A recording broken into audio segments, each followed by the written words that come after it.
Bonjour tout le monde.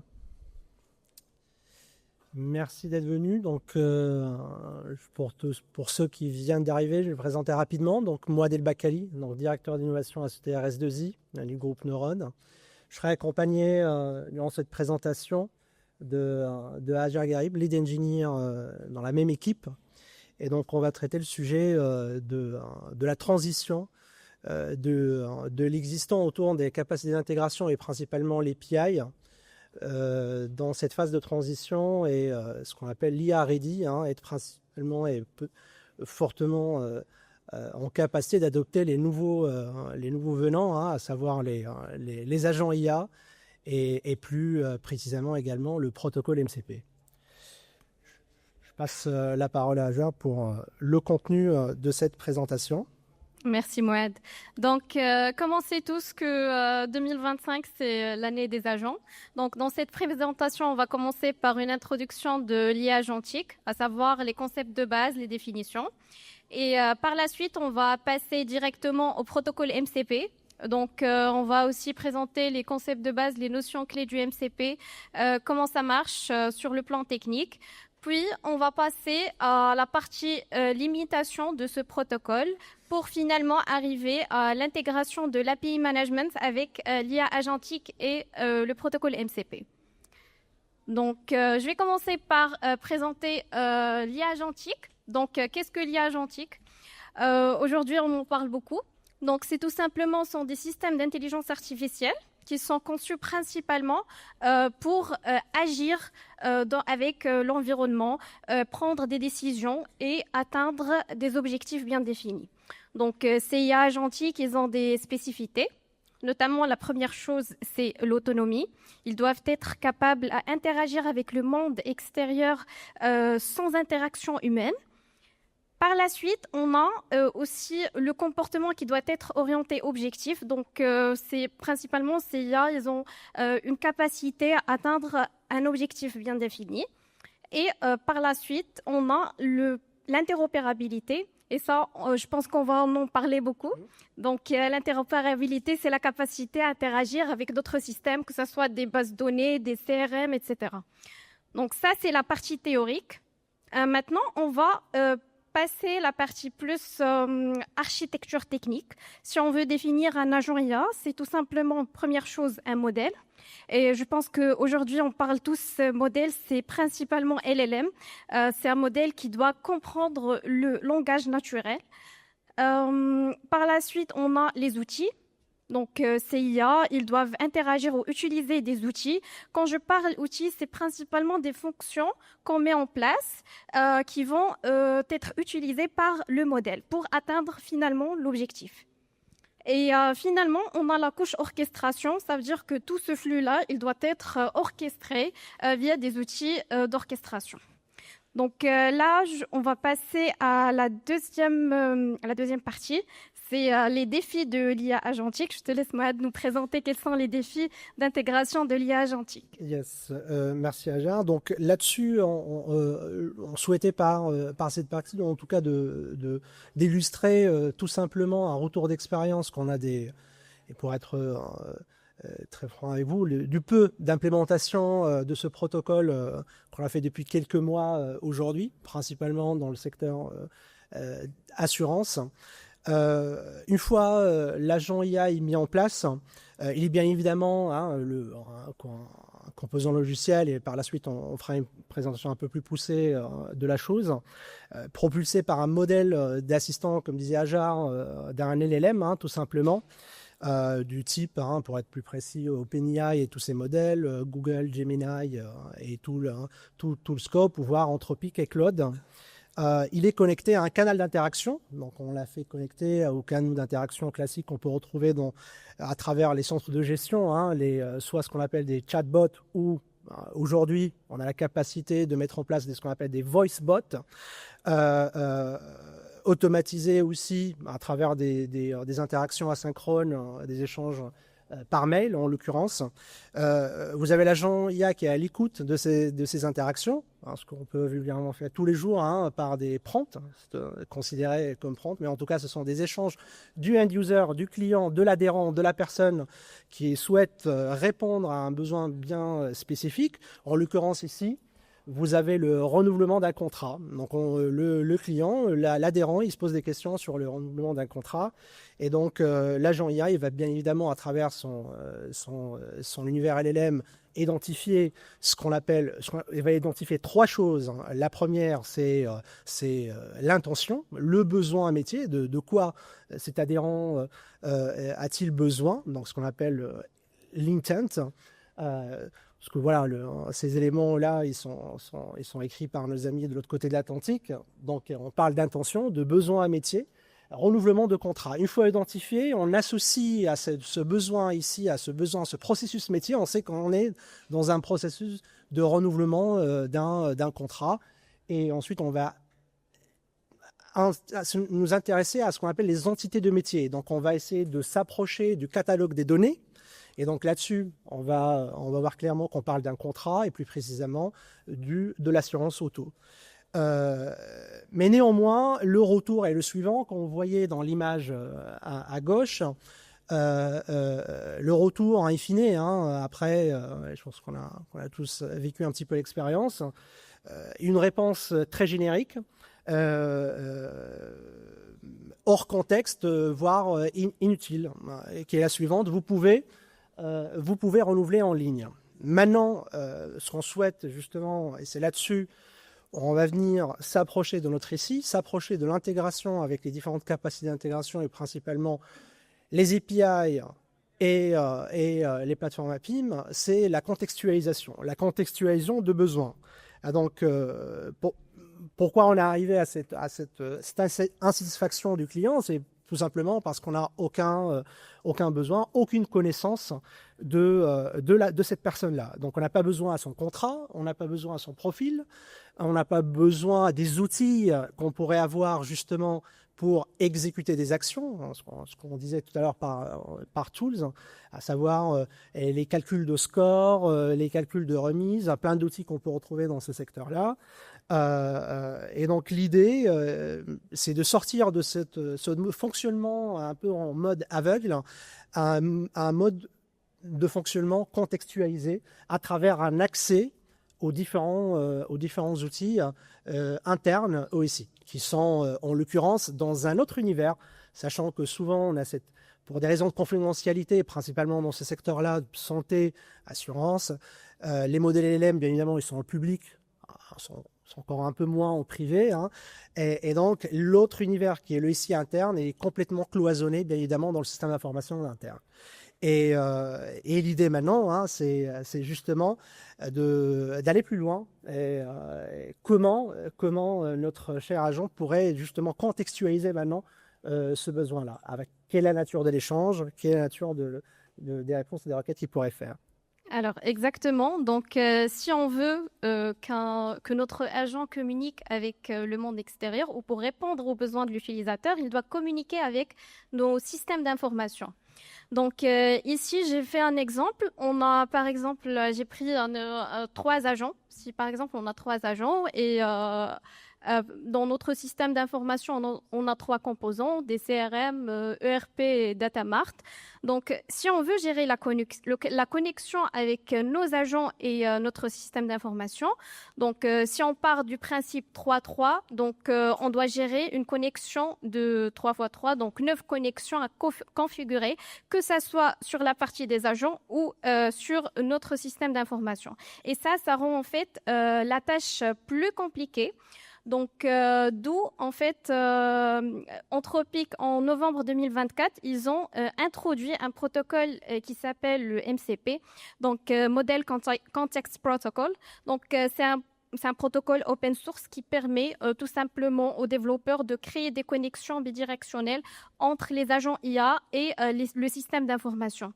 Donc, au lieu d'avoir une connexion, de configurer 9 connexions sur notre système, on part à 6 connexions. Donc, ça permet en fait d'avoir un protocole unifié et d'alléger la communication entre les agents et le système d'information. Donc là, je te laisse moi aller plus en Yes. détail dans Ah. l'explication du projet. Effectivement, donc ce qu'on a principalement en termes d'implémentation de ce protocole MCP, on a 3 briques logicielles. Bon, 2 briques logicielles qui sont hostées par ce qu'on appelle le MCP host. Le premier, bien évidemment, c'est le MCP client. Qui va venir embarquer justement l'agent IA, ce que je disais tout à l'heure, hein, c'est-à-dire le composant logiciel qui est mis à disposition à travers le fameux canal chatbot, voice bot, ou voire échange par mail, ou voire même des assistants, ce qu'on appelle les copilotes, hein, les assistants intelligents, pour piloter les échanges avec la deuxième composante qui sont les serveurs MCP. Alors, les serveurs MCP, pour vulgariser un petit peu la chose, c'est tout simplement un connecteur, un plugin, un connecteur qui va venir répondre à cette rupture protocolaire entre l'univers agentique et l'univers de l'intégration au sein de l'organisation.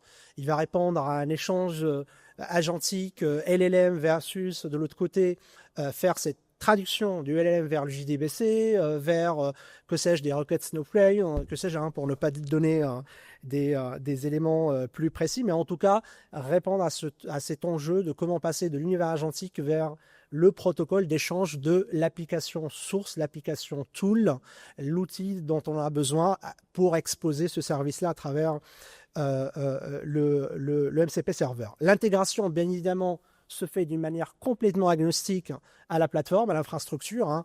On a aujourd'hui, bon, bien évidemment, ces éléments-là, c'est principalement du Python, mais on a des outils qui nous permettent d'utiliser n'importe quel langage de programmation pour mettre en place ce type de composants. Bien évidemment, ces serveurs MCP, ça peut être du, entre guillemets, fait maison, du homemade.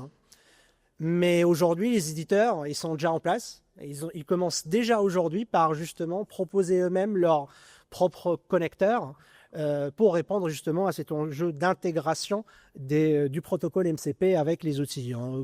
Vous en voyez ici quelques-uns. Hein. Vous avez justement des bases de données comme MongoDB, la notion de table format Iceberg à travers Dream.io, du Event Driven et de l'EDA à travers Confluent, du Gravity pour l'autodiscovery des API, et c'est le sujet qu'on va creuser tout de suite après. Ensuite, des éléments d'orchestration, comme on vient d'illustrer tout à l'heure, qui sont indispensables. Donc, en résumé, vous avez un serveur et un connecteur pour répondre un plugin qui répond à cette rupture, à cette communication entre l'univers LLM, l'univers agentic, et vos composantes logicielles, hein, les ERP, les CRM, les data lakes, les delta lakes, et ainsi de suite.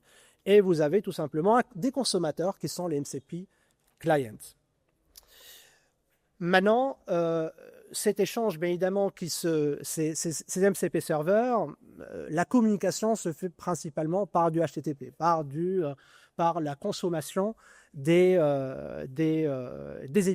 Hein, c'est-à-dire, on va venir piocher, bien évidemment, dans le catalogue, dans le marketplace, on va piocher dans le produit API, un ensemble d'endpoints, et on souhaite justement consommer. Alors maintenant, je parlais de transition. Quel est l'effort à fournir justement pour un connecteur de ce type-là, pour un MCP serveur? C'est comment transformer cette API classique, qui était historiquement, jusqu'à aujourd'hui, consommé par des développeurs humains, c'est-à-dire lu, documenté, interprété par un développeur humain dans un cas, dans un projet, et ensuite intégré dans une composante applicative. Alors la réponse, elle est très pragmatique. Il suffit de rendre l'API lisible par cet agent qui est censé faire exactement le même job qu'un concepteur, qu'un API designer, qu'un API expert. Comment récupérer ces éléments-là? Donc concrètement, on lui associe une description formelle. Donc on a aujourd'hui des outils qu'on a réussi à mettre en place, qui sont proposés par le modèle dans les AFC, un peu les conventions qui sont le JSON Toolspec. C'est un peu l'équivalent, si vous voulez, c'est l'extension de l'OpenAPI qui va venir compléter cette traduction de l'OpenAPI au langage naturel. C'est tout simplement les éléments suivants. la requête, l'autodécouverte de l'API sans ayant accès à cette documentation, pouvoir récupérer la nature de l'endpoint, la nature de réponse, le schéma de la requête et le schéma de la réponse. Et ensuite, bien évidemment, adopter aussi d'autres mécanismes de sécurité. Donc, c'est fini les authentifications interactives, les éléments d'autorisation avec nos outils DOT classiques. Donc, on doit avoir des éléments, des protocoles d'authentification, d'autorisation machine to machine à ce moment-là, à travers des tokens. C'est ce qu'on retrouve, je ne sais pas si vous avez l'occasion de faire ce type d'exercice sur l'OpenAI du cloud. Vous mettez votre carte bancaire, c'est un peu l'air de la bataille. Vous achetez des tokens et vous appelez en API, vous demandez à Claude ou OpenAI ou autre, justement de répondre à un certain service. Et enfin, la manière dont on publie dans le catalogue existant. Donc ce catalogue va connaître un shift en quelque sorte d'un catalogue du marketplace produit API vers tools API. Comment ces outils-là peuvent être transformés en capacité d'exécution, en capacité de lecture et d'interaction avec le SI existant. Maintenant, bien évidemment, ceci dit, c'est très bien jusqu'à ce niveau-là. Ce qu'on souhaite maintenant savoir, une fois le MCP maintenant il atterrit dans nos solutions APIM, quels sont les défis et les perspectives là-dessus autour du MCP. Alors, exactement. Donc, comme j'ai dit tout à l'heure, on va beaucoup parler interopérabilité. Donc, pour mettre en place ces agents IA, ils doivent communiquer avec les systèmes d'information, notre système d'information. Donc, généralement, dans une entreprise, on a une multitude de systèmes d'information, de types de systèmes, des CRM, des ERP, des mainframes. Et en fait, ce qu'il faut savoir, c'est que le MCP, c'est un protocole qui se base sur des endpoints. Donc, et les endpoints, ils ont besoin d'API bien définis. Or que ces systèmes-là, ils n'ont pas forcément les mêmes descriptifs d'API. Donc, je prends un exemple. Par exemple, aujourd'hui, nous sommes une banque, on veut étudier la situation financière d'un client X. Donc, pour ce faire ou pour répondre à ce besoin, on doit utiliser le corps bancaire, je dis n'importe quoi, du COBOL par exemple, un ERP ou un CRM Salesforce. Donc, et ces systèmes-là, ils n'ont pas forcément une API bien définie ou unifiée. Donc là, notre agent, il va galérer un petit peu à trouver ou à répondre à la problématique ou répondre aux besoins de l'utilisateur. D'accord ? Par la suite, la deuxième limitation, c'est en termes de performance.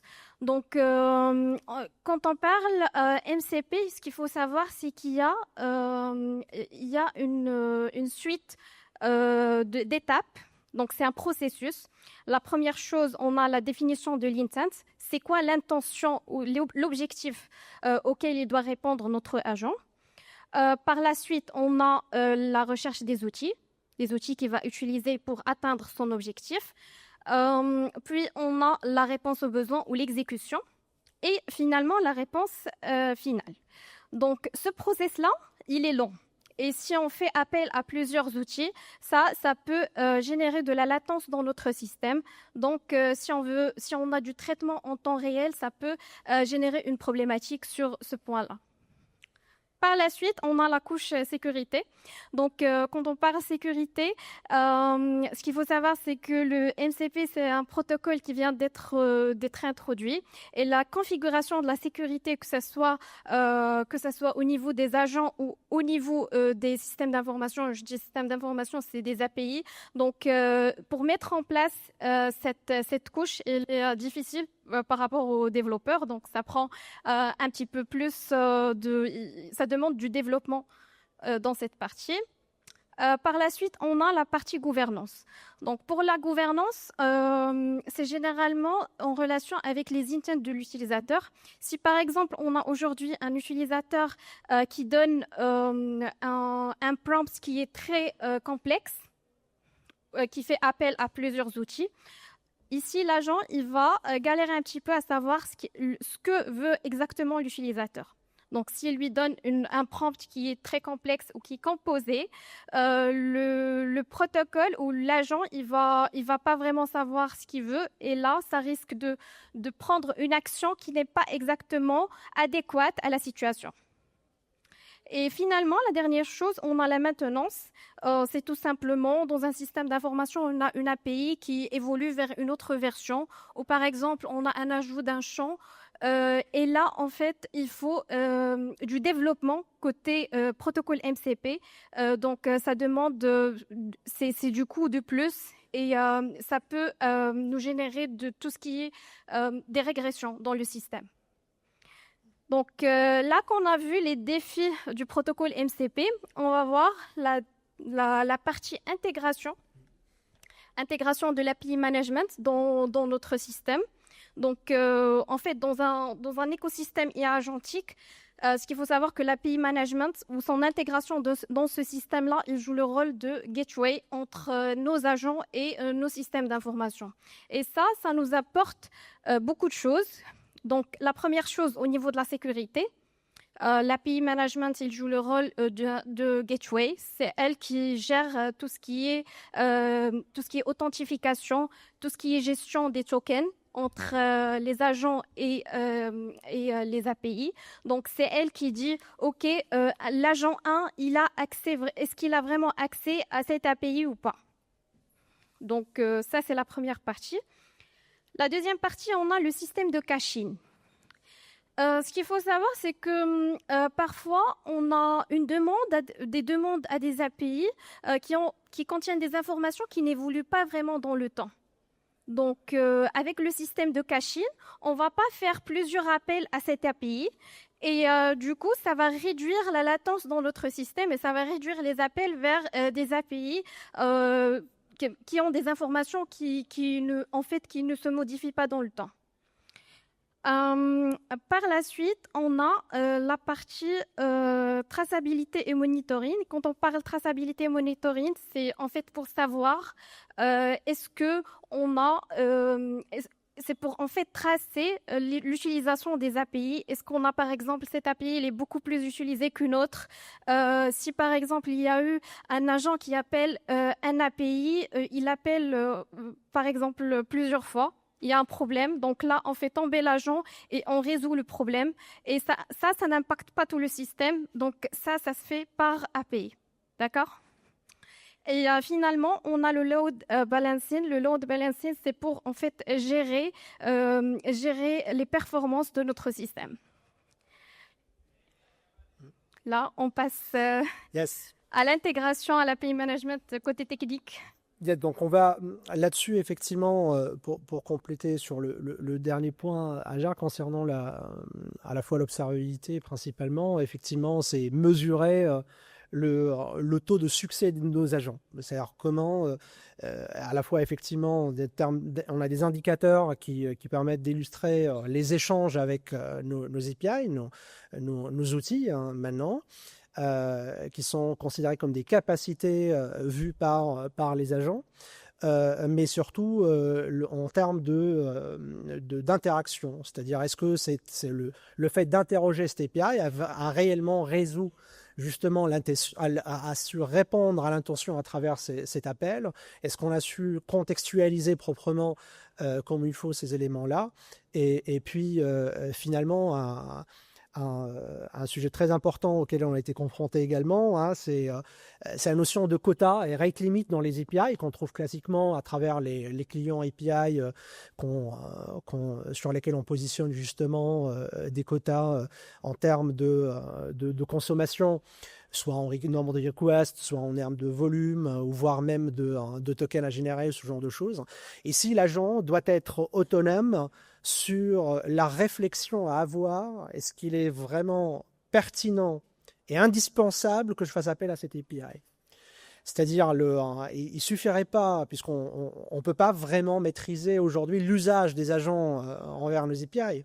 C'est-à-dire, ajouter à cet agent une composante, ce qu'on rajoute, parce que vous avez la composante purement business, mais vous avez plusieurs questions techniques, en l'occurrence la traçabilité, mais il y a aussi le rate limiting, qui est une composante intelligente qui se base sur les langages naturels pour se dire est-ce qu'il est vraiment aujourd'hui pertinent que j'appelle cette capacité-là, ou ça va me servir, il ne faut pas que ça soit systémique. Le résumé, il ne faut pas que ça soit systémique. Les appels doivent également être réalisés d'une manière intelligente par nos chers amis, les agents IA. Maintenant, donc ce qu'on disait, l'intégration des ajouts dans l'univers des API impose de reconsidérer la façon dont on écrit, on expose et on sécurise, et puis ce qu'on a traité juste avant, comment on monitore ces services. Donc, le premier élément, ce qu'on disait juste avant, l'API doit être auto-découvrable. C'est la notion d'auto-discovery des capacités.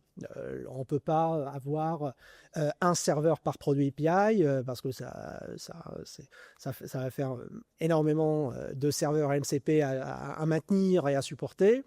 Il faut avoir des endpoints par domaine fonctionnel, par domaine technique, par composant de projet, que sais-je. Mais derrière, les endpoints et les API doivent justement être exposés d'une manière à rendre la chose autodécouverte, compréhensible par l'agent. Et ça, c'est ce qu'on disait tout à l'heure. Deux choses principalement, deux specs autour de la notion de JSON qui va venir un peu comment contextualiser ça à travers l'OpenAPI. C'est principalement le JSON Tool Spec et le JSON LD, le JSON Link Data. C'est-à-dire des éléments à rajouter à cette composante OpenAPI qu'on a aujourd'hui. Alors, vous avez à côté de cette autodécouverte l'inscription, l'enregistrement de ces tools, l'enregistrement de ces capacités. Et ça se passe à travers une composante technique aussi autour du serveur qu'on nomme la Tools Registry, qui permet justement vous avez un entrepôt d'outils, des API qui peuvent être exploités par les agents. Et donc ça, pareil, c'est décrit de la même manière à travers les extensions MCP de l'OpenAPI, mais principalement avec les descriptions JSON Link Data. On a fait des premières tentatives sur quelque chose qu'on connaît tous, probablement autour de la table, le GraphQL. Le GraphQL qui pourrait répondre de la même manière que ces descriptions un peu nouvelles aujourd'hui, JSON-LD et JSON Spec Tool, de la description et la cartographie de nos capacités à travers les agents, les rendre introspectables et auto-découvrables. Côté sécurité, bien évidemment, nos outils IAM contextuels, on a des politiques dynamiques à instaurer aujourd'hui auprès de nos agents.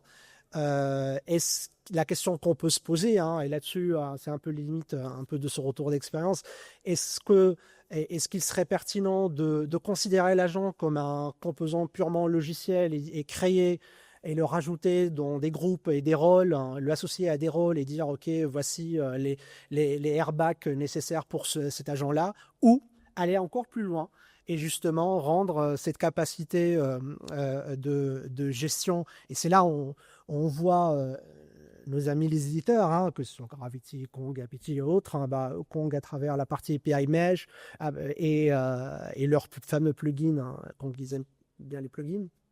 Hello Kong, la partie LLM Awareness qu'on peut rajouter justement directement dans notre marketplace et ainsi rendre aussi cette intelligence d'autorisation assez dynamique pour la gestion des rôles.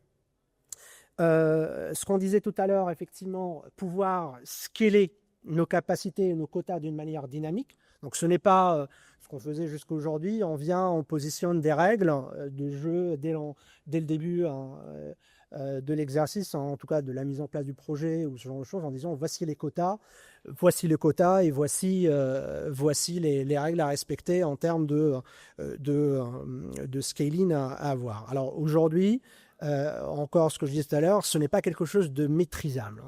On ne peut pas dire, OK, il a un agent, il aurait besoin de 2000 requests par jour ou ce genre de choses. Et il faut rajouter cette dynamique, ce mécanisme de politique, justement, dynamique autour des agents qui sont consommateurs de ces API. Et puis, bien évidemment, le dernier point indispensable pour nous, les développeurs, parce qu'à un certain moment, on parle de développer, intégrer et déployer. Mais quand on dit déployer, on pense à CI/CD, on pense à comment industrialiser la chose dans cet écosystème. Alors là, la question qu'on peut se poser, c'est ce qu'on appelle aujourd'hui l'EI readiness, quand on rajoute un ultime stage dans notre pipeline pour dire est-ce qu'on est AI ready ou pas.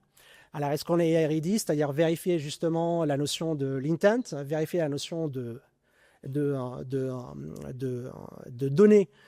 de notre catalogue qu'on gère à travers cet agent-là et surtout les réponses, la nature des réponses. Et est-ce que cet agent il a effectivement la capacité d'auto-découvrir l'ensemble des capacités qu'on lui met à disposition à travers la gateway. Donc très important dans la gestion du cycle de vie. Donc au-delà de la dépréciation ou du versionning, on a un stage quand même qui se rajoute dans notre pipeline, qui est comment s'assurer que notre API et les agents ready, MCP ready ou pas du tout. Et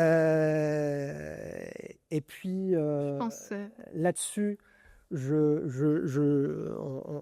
termine notre présentation. Je ne sais pas si vous avez des questions. N'hésitez pas sur l'ensemble des éléments qui ont été traités durant cette présentation.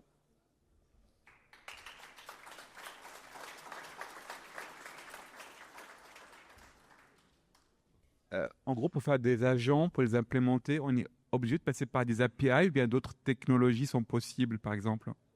Alors, donc, effectivement, le protocole MCP met à disposition. Il y a 3 moyens d'échanger effectivement avec nos composants système d'information. La première, effectivement, c'est d'échanger à travers les API, mais pas que. On peut aller jusqu'à avoir des échanges event-based, voire avoir des échanges trigger, de type trigger. C'est-à-dire on va déléguer cet élément d'échange à un orchestrateur, tout orchestrateur aujourd'hui là-dessus met à disposition dans son catalogue de connecteurs un serveur MCP qui peut justement orchestrer les appels nécessaires si on souhaite rendre complètement obsolète, complètement camoufler un petit peu la partie gateway. Et donc vous avez un orchestrateur ou vous avez tout simplement ce qu'on appelle event-based, pour la partie EDA, Event Driven Architecture, un protocole Kafka en l'occurrence qui pourrait déclencher un serveur qui peut être à l'écoute, qui pourrait déclencher des actions par la suite. Donc ce n'est pas que l'API, mais aujourd'hui on s'est intéressé principalement aux échanges de type API.